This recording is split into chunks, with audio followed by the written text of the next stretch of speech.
At ganoon pa rin sa mga teachers. O, pauman din lang sa mga teachers at sa lahat ng mga empleyado ng gobyerno natin, especially sa gobyerno ng Pilipinas.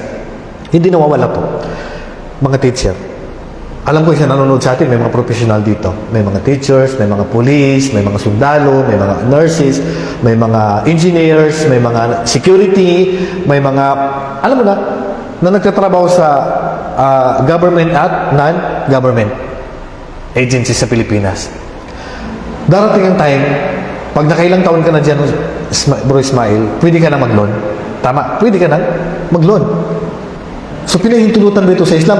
Kung maglo-loan ka lang dyan para pang-ayos ng bahay mo, maglo-loan ka lang dyan para pang-negosyo, pambili ng sasakyan, pambili ng damit, pang-tuition ng anak mo, haram. Haram na ipang-loan natin. Mag-loan ka para pang-umrah, pang-hajj. Hindi pwedeng i-loan ng anuman dyan sa Pilipinas sa mga ganung paraan. Dahil walang ahensya sa Pilipinas na nagpapautang o nagpapaloan ng pera, maliban ito ay may interest. At ang may interest, mayroong riba.